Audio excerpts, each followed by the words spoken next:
Okay, guys, we're going to have a change of plans, I think, with our activity for the week.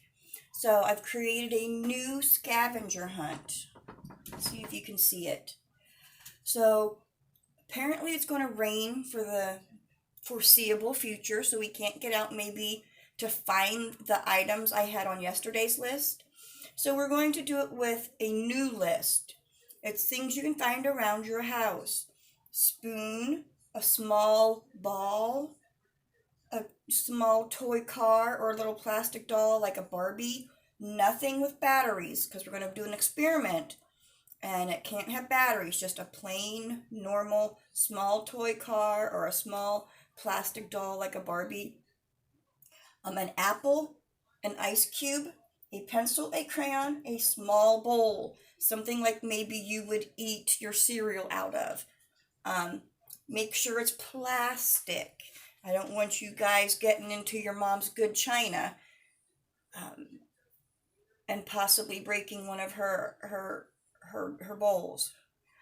So once you find these, just like I said yesterday in the video, I want you to take a picture of all the things you found, except maybe you could leave the ice in the freezer till you're ready for it. And then send me a picture either on email or on Class Dojo. Um, I think there's even a way you could even upload a photo into class or Google Classroom. So get me a picture of the things you found, and then we're going to do an experiment with these items. So listen very carefully to the steps. You're going to need to find your items. Then you'll need a small tub of water, or maybe you can fill the sink in the kitchen with some water because we're going to do an experiment to see which of these items will sink and which of them will swim. So I have a paper that I created that I'm going to have you fill out. You're going to do this experiment. You're going to write down, oh, the spoon.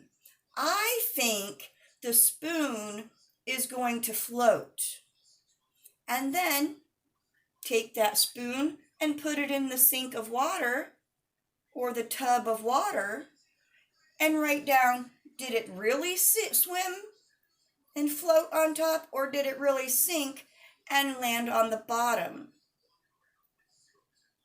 So do all the predictions first, because that way you don't have to worry about getting the water full of sink or getting the sink full of water yet.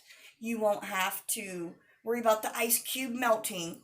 Fill out what you think is going to happen. Predict is a science word. So predict or write down what you think is going to happen with each of the objects. And you can put them in any order, it doesn't even matter. So once you have all your predictions, then fill the sink or the tub, the little small wash tub with, I guess you could do it in the bathtub. If you want to do it in the bathtub, do it in the bathtub. Fill it with water, see which ones sink and swim. Then you would write down, oh, the spoon, oh, when I did the experiment, it actually sank to the bottom. And repeat that with all of them. I would either do the ice cube first or I would do the ice cube last because whether it sinks or swims, it's going to melt. So I would do the ice cube first or I would do the ice cube last. Fill out your form that I'm going to put on Google Classroom and I'm going to put on Class Dojo to see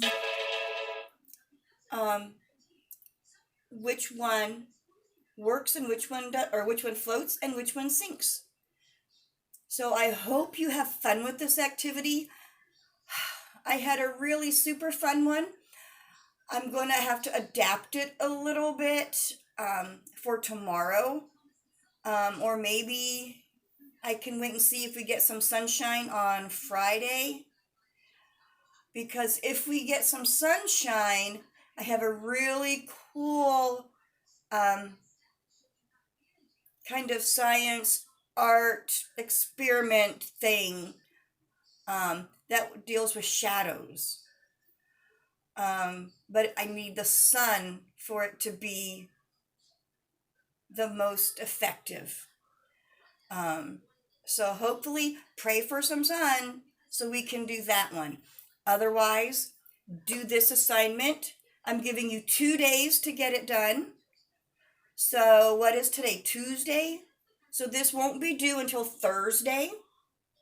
And then, like I said, if we have sun on Friday, I have a really fun one to do.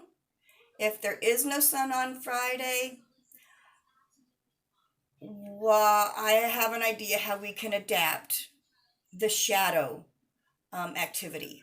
Thanks, guys. Hope you have a lot of fun. We're getting close to the end of the school year. I miss you.